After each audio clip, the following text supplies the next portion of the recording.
അല്ല, എവിടെ അവൻ? രാഹുൽ അവൻ ഇന്നലെ ഇങ്ങോട്ട് വന്നില്ലേ? അറിയില്ലേട്ടാ, ഇന്നലെ ആ ഗോകുലിൻ്റെ കൂടെ പോയതാണ്. ഈ നേരമായിട്ടും അവനെ കാണുന്നില്ല. ഞാനൊന്ന് വിളിച്ചു നോക്കട്ടെ. അതും പറഞ്ഞ് മാധവൻ ഫോണെടുത്ത് അവൻ്റെ നമ്പറിലേക്ക് ഡയൽ ചെയ്തു. ഫോൺ ബെല്ലടിക്കുന്നത് കേട്ട രാഹുൽ കണ്ണു തുറന്നത്. തലയ്ക്ക് നല്ല അസ്വസ്ഥത തോന്നി. അവൻ തലയിൽ കൈവച്ച് ബെഡിൽ എണീറ്റിരുന്നു. അവന് തലന്ന് കുടഞ്ഞ് നേരെയിരുന്നു. അപ്പോഴാണ് അവൻ്റെ അടുത്ത് നഗ്നമായി കിടക്കുന്ന അപ്പച്ചിയെ കാണുന്നത്. അത് കണ്ടതും അവൻ്റെ കണ്ണുകൾ പുറത്തേക്ക് തള്ളി. അവൻ ഞെട്ടിയൊന്ന് ബെഡിൽ നിന്നും ചാടി എണീറ്റു.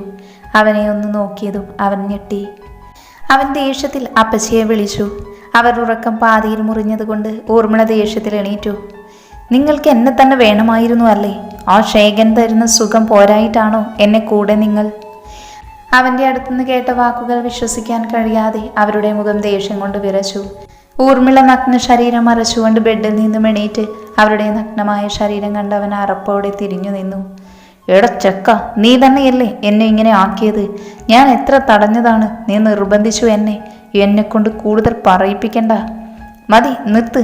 ആ സാരി ഒന്ന് നേരെ ഇടുന്നുണ്ടോ? എനിക്കൊന്നും അറിയില്ല. ഇന്നലെ ഞാൻ എങ്ങനെയാ ഇവിടെ എത്തി? ഇന്നലെ ആ ഗോകുൽ അവനും ഞാനും കള്ളു കുടിച്ചതേ ഓർമ്മയുള്ളൂ. വേറെ ഒന്നും എനിക്ക് ഓർമ്മ കിട്ടുന്നില്ല. അതും പറഞ്ഞ് രാഹുൽ ബെഡിൽ പോയിരുന്നു. അവൻ തലമുടിയിൽ കൈവിരൽ കൊണ്ട് വലിച്ചു. എടാ, കഴിഞ്ഞത് കഴിഞ്ഞു. ഇനിയൊന്നും പറഞ്ഞിട്ട് കാര്യമില്ല. എല്ലാം നമുക്ക് മറക്കാം. ഇന്ന് നടന്നത് ആരും അറിയണ്ട. നിങ്ങൾക്ക് അങ്ങനെ പറഞ്ഞാൽ മതി. നിങ്ങൾക്കിത് പുതുമയൊന്നുമല്ലല്ലോ. ഇത് പതിവുള്ളതല്ലേ. എനിക്ക് എൻ്റെ ജീവിതം.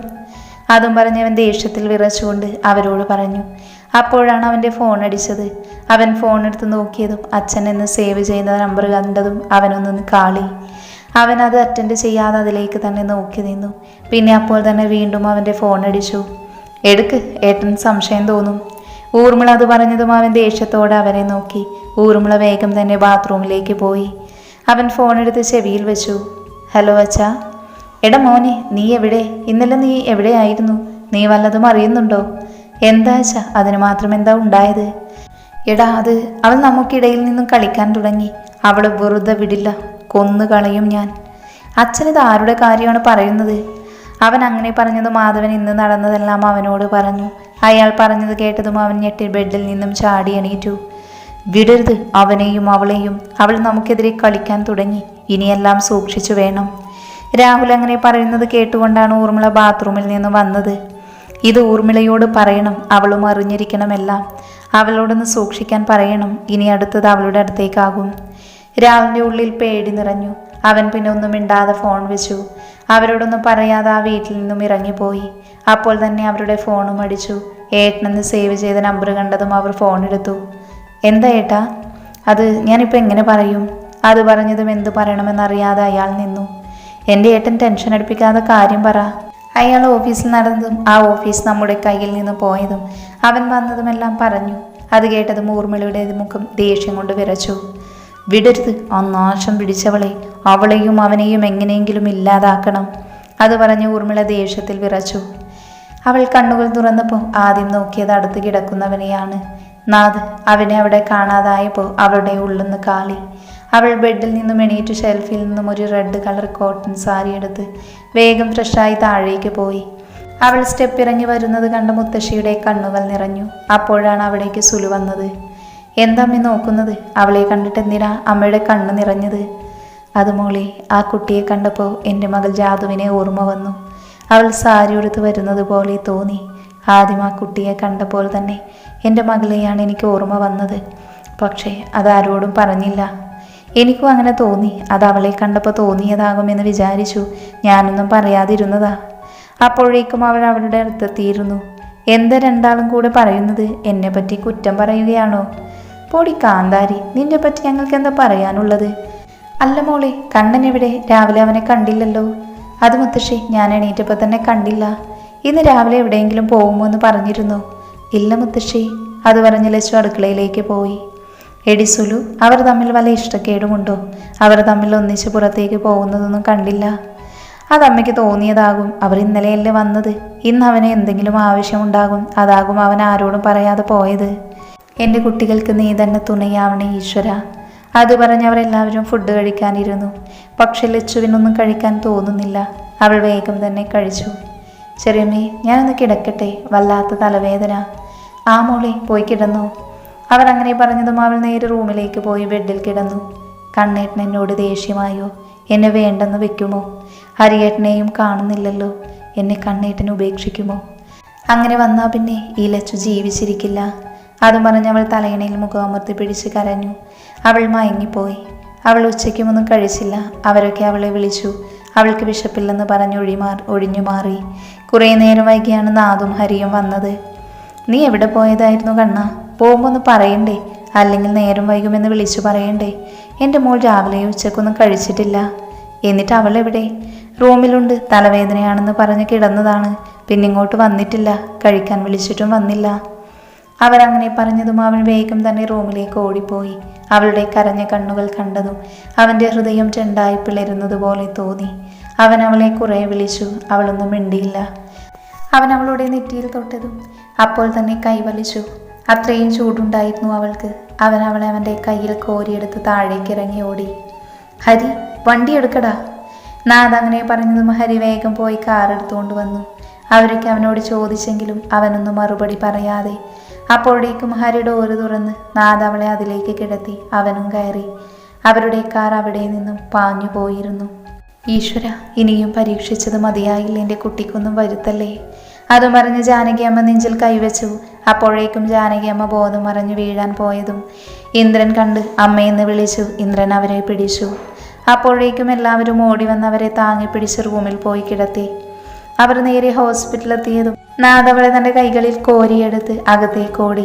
കാഷ്വാലിറ്റിയിലേക്ക് ഓടിപ്പോയി. അവൻ വരുന്നത് കണ്ട് അവിടെയുള്ള അറ്റൻഡർമാർ അവളെ സ്ട്രെക്ചറിൽ കിടത്തി. അവൾ അതിനെ കിടത്തിക്കൊണ്ടുപോയി. അവൻ അതിൻ്റെ അകത്തേക്ക് കടക്കാൻ നിന്നതും അപ്പോഴേക്കും അതിന് വാതിലടഞ്ഞു. അവൻ അവിടെയുള്ളൊരു കസേരയിൽ തളർന്നിരുന്നു.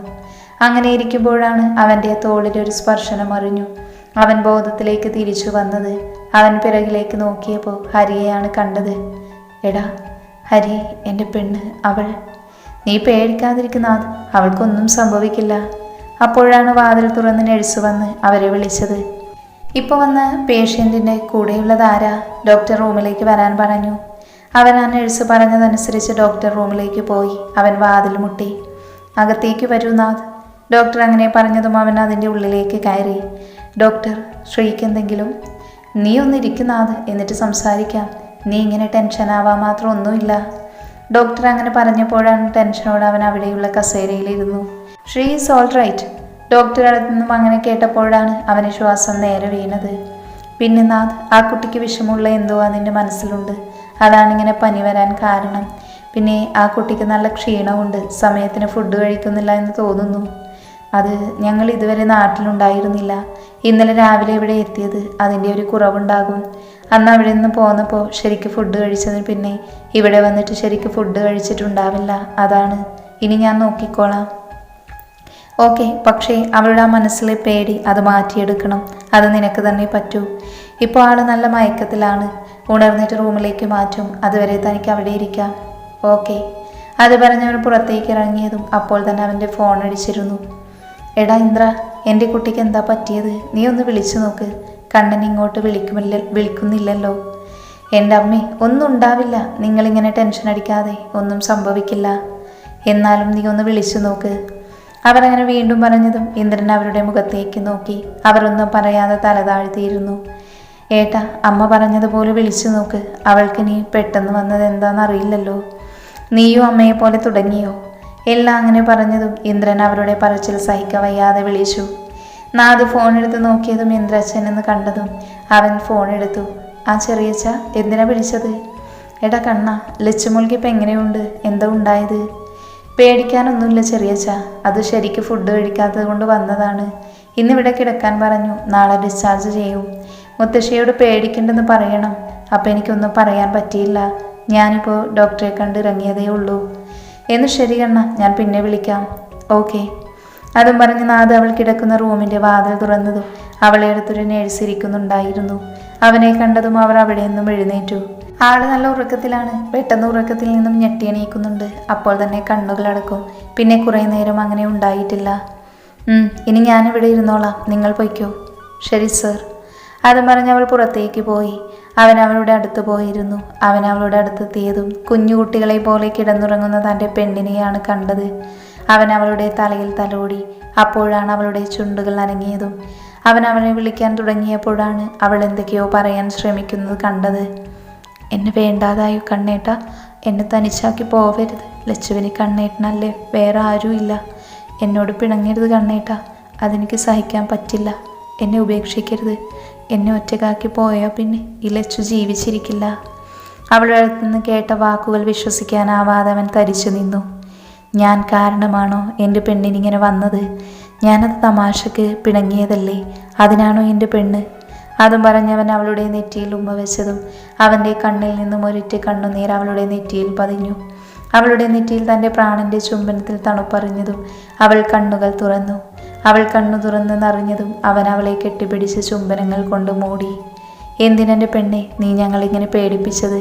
നിനക്കെന്ത് സങ്കടം ഉണ്ടെങ്കിലും എന്നോട് പറയാലോ. ഞാൻ നിനക്ക് അന്യനാണോ? പറ കണ്ണേട്ട. ഏട്ടനോട് മിണ്ടാതെ പോയപ്പോൾ ഞാൻ കരുതി എന്നെ വേണ്ടാതെ പോയതാണെന്ന്. എനിക്ക് ഏട്ടനില്ലാതെ പറ്റില്ല. എന്നെ ഉപേക്ഷിച്ച് പോവരുത്. എനിക്കത് സഹിക്കില്ല. അവൾ തേങ്ങിക്കൊണ്ട് അവനോട് പറഞ്ഞതും ബാക്കി പറയാൻ സമ്മതിക്കാതെ അവൻ അവളുടെ വാപൊത്തി. എൻ്റെ പെണ്ണ് പേടിക്കേണ്ട. ഞാൻ എൻ്റെ കുട്ടിനെ ഉപേക്ഷിക്കാനോ? കൂടെ കൂട്ടിയിരിക്കുന്നത് അതിനാണോ? എനിക്ക് ഉപേക്ഷിക്കണമെങ്കിൽ അന്ന് നമ്മൾ ആദ്യം കണ്ടുമുട്ടി അന്ന് ഞാൻ ഉപേക്ഷിച്ച് പോയിരുന്നേനെ. ഇന്നെനിക്ക് നിന്നെ വേണം. എൻ്റെ മരണം വരെ നീ മതി എനിക്ക്. എൻ്റെ പെണ്ണതോർത്ത് ഈ കുഞ്ഞു തല ടെൻഷൻ അടിക്കേണ്ട. അതും പറഞ്ഞ് നാഥ അവളുടെ ബെഡിൽ കിടന്നു. അവളെ തൻ്റെ നെഞ്ചോട് ചേർത്ത് കിടത്തി.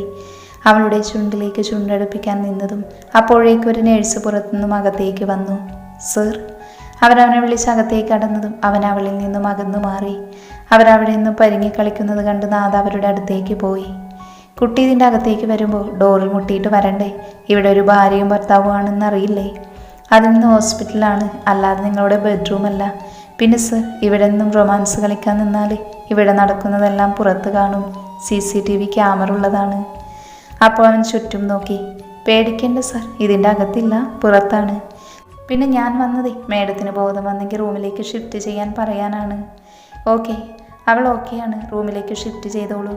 സർ, അവിടെ പിന്നെ ആരെയും പേടിക്കേണ്ട. അവിടേക്ക് ആരും വരില്ല. അവൾ അങ്ങനെ പറഞ്ഞതും അവൻ അവളെ കണ്ണുമിഴിച്ച് നോക്കി.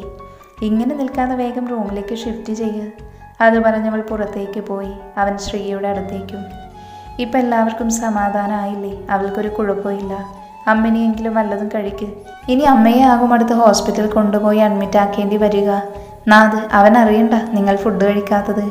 അതും പറഞ്ഞ് ഇന്ദ്രൻ അവിടെ നിന്ന് പോയതും എല്ലാവരും ആശ്വാസത്തോടെ നെഞ്ചിൽ കൈവച്ചു. അതും പറഞ്ഞ് ഇന്ദ്രൻ അവിടെ നിന്ന് പോയി. ഈശ്വര, എന്തിനാ ഞങ്ങളിങ്ങനെ പരീക്ഷിക്കുന്നത്? ഞങ്ങൾ അറിഞ്ഞുകൊണ്ടൊരു തെറ്റും ചെയ്തിട്ടില്ല, എന്നിട്ടും ഞങ്ങളിങ്ങനെ പരീക്ഷിക്കണോ? എൻ്റെ അമ്മേ, വെറുതെ എന്തിനാ ദൈവങ്ങളെ ഇങ്ങനെ വിളിച്ച് ശല്യം ചെയ്യുന്നത്? നമുക്ക് വരാനുള്ളത് ആര് തടഞ്ഞാലും നമുക്ക് തന്നെ വരും. ഇനി അതൊന്നും ഓർത്തിരിക്കാതെ ഈ ഫുഡ് കഴിക്കാൻ നോക്ക്. അതും പറഞ്ഞ് സുലു അവിടേക്ക് വന്നു. അവരെപ്പോഴാണ് വരികയെന്ന് പറഞ്ഞു. അവർ നാളെ വരും. അമ്മ ഇപ്പോൾ സമാധാനത്തോടെ ഭക്ഷണം കഴിക്കൂ, എന്നിട്ട് കിടക്കാൻ നോക്ക്. ഒന്നും ആലോചിച്ച് പ്രഷർ കൂട്ടേണ്ട. അത് പറഞ്ഞ് അമ്മയ്ക്ക് ഭക്ഷണവും മരുന്നും കൊടുത്ത് അമ്മയെ കിടത്തിയ ശേഷമാണ് അവർ റൂമിൽ നിന്നും പോയത്. അമ്മ കിടന്നു സുലു? റൂമിൽ നിന്നും പുറത്തേക്ക് വരുന്നത് കണ്ട് അച്ഛൻ സുലുവിനോട് ചോദിച്ചു. ആ, കിടന്നു വച്ചാ. അച്ഛൻ എന്തെങ്കിലും കഴിച്ചു കിടന്നു? ആ മോളെ. അത് പറഞ്ഞവർ അടുക്കളയിലേക്ക് പോയി. എന്തമ്മ കിടന്നു? എന്തിനമ്മ പറഞ്ഞതുപോലെ ഈശ്വരൻ നമ്മളിങ്ങനെ പരീക്ഷിക്കുന്നത്? ഏട്ടത്തിയുടെയും ഏട്ടൻ്റെയും ജീവൻ എടുത്തില്ലേ? എന്നിട്ടും മതിയായില്ലേ ഈശ്വരന് നമ്മളെ പരീക്ഷിച്ചത്? ഇനി എന്തൊക്കെയാണ് കാണാൻ പോകുന്നതെന്നറിയില്ല. എൻ്റെ മനസ്സ് പറയുന്നുണ്ട് ഇനിയും ശത്രുക്കൾ വരുന്നു, പല ആപത്തുകളും നടക്കാൻ പോകുന്നുണ്ടെന്ന്. ഏട്ടത്തി പറഞ്ഞത് ശരിയാ, എനിക്കും തോന്നിയിട്ടുണ്ട്. വരുന്നത് നമുക്ക് അനുഭവിക്കാം, അല്ലാതെ നമുക്കൊന്നും ചെയ്യാൻ പറ്റില്ലല്ലോ. വായേട്ടത്തി, അവരൊക്കെ കഴിക്കാൻ കാത്തിരിക്കുക. അതും പറഞ്ഞവർ രണ്ടുപേരും ഫുഡൊക്കെ എടുത്ത് ടേബിളിൻ്റെ അടുത്തേക്ക് പോയി. അപ്പോഴേക്കും അവരെല്ലാവരും വന്നിരുന്നു. അവർ കഴിക്കാനുള്ളത് എടുത്തു കൊടുത്ത് അവരുടെ അടുത്തിരുന്ന് അവരും കഴിച്ചു. അപ്പോഴും ആരും ഒന്നും മിണ്ടിയില്ല. എല്ലാവരും കഴിച്ചു കഴിഞ്ഞ് വേഗം എണീറ്റ് റൂമിലേക്ക് പോയി. അവരും അവരുടെ പ്ലേറ്റ് എടുത്ത് അടുക്കളയിലേക്ക് പോയി കഴുകി വെച്ച് അടുക്കള വൃത്തിയാക്കി റൂമിലേക്ക് പോയി. ശ്രീലക്ഷ്മി റൂമിലേക്ക് മാറ്റിയിട്ടുണ്ട്. ഒരു നേഴ്സ് അവരുടെ അടുത്ത് വന്ന് പറഞ്ഞു. അവരവിടേക്ക് പോയി. അപ്പോൾ അവൾ നല്ല ഉറക്കമായിരുന്നു. പാവം, ഉറങ്ങിക്കോട്ടെ, ഒരുപാട് ടെൻഷൻ അടിച്ചതല്ലേ. അവൻ അവളുടെ തലയിൽ തലോടി നേരെ അവൾ പറഞ്ഞത് ചിന്തിച്ച് നിന്നപ്പോഴാണ് അവൻ്റെ തോളിൽ കരസ്പർശം. അവൻ അറിഞ്ഞത്. അവൻ തിരിഞ്ഞു നോക്കിയപ്പോൾ തന്നെ നോക്കി നിൽക്കുന്ന ഹരിയെയാണ്. എന്താ നാഥ്? അവനൊന്നും മിണ്ടാതെ അവൻ്റെ ചൂണ്ടുവിരൽ ചുണ്ടിൽ വെച്ച് മിണ്ടല്ലേ എന്ന് ഹരിയോട് പറഞ്ഞു. അതിനുശേഷം നാഥ ഹരിയെയും കൂട്ടി റൂമിൻ്റെ പുറത്തേക്ക് പോയി. നാഥ അവൾ പറഞ്ഞതും അവളോട് മിണ്ടാതെ നടന്നതുമെല്ലാം ഹരിയോട് പറഞ്ഞു. എടാ, എൻ്റെ പെങ്ങളെ വേദനിപ്പിച്ചാലുണ്ടല്ലോ, വലിയ ബിസിനസ്സുകാരനാണെന്ന് ഞാൻ നോക്കില്ല, എൻ്റെ ഒറ്റ ചെങ്ങാതിയാണ് എന്ന് നോക്കില്ല, കൊന്നുകളയും ഞാൻ. ഹരി ദേഷ്യത്തിൽ അവൻ്റെ കോളറിൽ പിടിച്ചുകൊണ്ട് പറഞ്ഞതും അവൻ്റെ മുഖഭാവം കണ്ട് നാഥൊന്ന് വിരണ്ടു. ഓ, എന്നാണ് പെങ്ങളോട് ഇങ്ങനെ ഒരു സ്നേഹം ആങ്ങളിക്ക് വന്നത്? എന്നാണ് അവൾ നിന്റെ പെങ്ങളായത്? അതും കൂടെ ഒന്ന് പറഞ്ഞു തരുമോ? നാഥവൻ്റെ കൈ തൻ്റെ കോളറിൽ നിന്നും എടുത്തുകൊണ്ട് അങ്ങനെ പറഞ്ഞതും ഹരി ഒന്നും മിണ്ടാതെ നിന്നു. നാഥവൻ്റെ തോളിൽ പിടിച്ചു. അവളെ നീ താലി കെട്ടിയത് മുതൽ അവളെൻ്റെ പെങ്ങളാണ്. അത് പറഞ്ഞ് അവൾ കിടക്കുന്ന റൂമിലേക്ക് പോയി. നാഥും അവൻ്റെ കൂടെ റൂമിലേക്ക് പോയി. അപ്പോഴേക്കും അവൾ ഉറക്കം കഴിഞ്ഞ് എണീറ്റിരുന്നു. എവിടെ പോയതായിരുന്നു കണ്ണേട്ടാ? ഞാൻ ഉണർന്നപ്പോൾ ആരെയും കണ്ടില്ല, ഞാൻ പേടിച്ചു. എൻ്റെ പെണ്ണെ, നീ എന്തിനാ ഇങ്ങനെ പേടിക്കുന്നത്? നിന്നെ ഉപേക്ഷിച്ച് പോവില്ല. ഞാനില്ലെങ്കിലും നിന്റെ ആങ്ങൾ ഒറ്റത്തടിയായും ഉണ്ടല്ലോ. എന്താ ഹരി, ഉണ്ടാവില്ലേ? നാദരിയുടെ മുഖത്തേക്ക് നോക്കി ചോദിച്ചതും അവനൊന്നും മിണ്ടാതെ പുറത്തേക്ക് പോയി. ദേ കണ്ണേട്ടാ, വേണ്ടാട്ടത് പറഞ്ഞാലുണ്ടല്ലോ, എനിക്ക് നിങ്ങളെ രണ്ടുപേരെയും വേണം, അവൾ മുഖം കൂർപ്പിച്ച് പറഞ്ഞു. അവൻ അവളുടെ ബെഡിൻ്റെ അടുത്തേക്ക് പോയി അവളെ പിടിച്ച് തൻ്റെ നെഞ്ചിലേക്ക് കയറ്റി കിടത്തി. അവൻ അവളോട് പറഞ്ഞു. എൻ്റെ പെണ്ണെ, എനിക്ക് നീ ഇല്ലാതെ ജീവിക്കാൻ പറ്റില്ലടി. എനിക്ക് ഈശ്വരൻ അറിഞ്ഞു തന്ന നിധിയാണ് നീ. അതിനെ ഉപേക്ഷിക്കാൻ പറ്റില്ല, എൻ്റെ മരണം കൊണ്ടല്ലാതെ. അങ്ങനെ ഞാൻ നിന്നെ ഉപേക്ഷിച്ച ഞാൻ മരിച്ചു എന്ന് കരുതിയേക്കണം. കണ്ണേട്ടാ, ഇനി അങ്ങനെ പറഞ്ഞാലുണ്ടല്ലോ. അത് പറഞ്ഞവൾ അവൻ്റെ നെഞ്ചിൽ അവളുടെ കൈകൾ കൊണ്ട് കുത്തി. എൻ്റെ പെണ്ണെ, ഇങ്ങനെയൊക്കെ കുത്താൻ പാടുണ്ടോ? എൻ്റെ ഹൃദയം ഇപ്പോൾ കലങ്ങിയേനെ. ഞാൻ ചുമ്മാ പറഞ്ഞതാ പെണ്ണെ. ഇനി നീ ഈ കുഞ്ഞിത്തല ടെൻഷൻ അടിച്ച് ബോധം കളയണ്ട. നിനക്ക് വിശക്കുന്നില്ലേ? നിനക്ക് കഴിക്കാൻ ഞാൻ വാങ്ങിച്ചു കൊണ്ടുവരാം. അതും പറഞ്ഞ് ഞാൻ അവിടെ നിന്ന് പോവാൻ നിന്നതും അപ്പോൾ തന്നെ ഹരി അവർക്ക് കഴിക്കാനുള്ള ഫുഡുമായി റൂമിലേക്ക് വന്നത്. നീ എവിടെ പോയതായിരുന്നു ഹരി? ഫുഡ് വാങ്ങിക്കാൻ പോയതായിരുന്നു. എന്നിട്ട് നീ കഴിച്ചോ? ആ, ഞാൻ പുറത്തുനിന്നും കഴിച്ചു. ഇത് നിങ്ങൾക്ക് രണ്ടുപേർക്കും വാങ്ങിയതാ. അതും പറഞ്ഞവൻ അവർക്ക് രണ്ടുപേർക്കും എടുത്തു കൊടുത്ത് കഴിക്കാൻ പറഞ്ഞു. ലച്ചുവിൻ്റെ കയ്യിൽ ഇഞ്ചക്ഷൻ അടിക്കാനുള്ള സൂചി ഉള്ളതുകൊണ്ട് നാഥ അവൾക്ക് വാരിക്കൊടുത്തു. അവനും കഴിച്ച് അവർ രണ്ടുപേരും കിടന്നു. നാഥ അവളുടെ അടുത്തും ഹരി റൂമിലെ സോഫയിലും കിടന്ന് കണ്ണുകളടച്ചു. രാഹുൽ വീട്ടിൽ കയറാൻ നിന്നപ്പോൾ തന്നെ അവൻ്റെ ഫോൺ അടിച്ചത്. അവൻ ഫോണെടുത്ത് നോക്കിയതും ഗൂഗിളിൽ നിന്ന് സേവ് ചെയ്ത പേര് കണ്ടതും അവൻ ഫോണെടുത്ത് ചെവിയിൽ വെച്ചു. ഹലോ ഡാ. അതിന് മറുപടി കേട്ടതും അവൻ ദേഷ്യം കൊണ്ട് വിറച്ചു. രാഹുൽ അപ്പോൾ തന്നെ ബൈക്ക് സ്റ്റാർട്ടാക്കി അവൻ്റെ അടുത്തേക്ക് പാഞ്ഞു.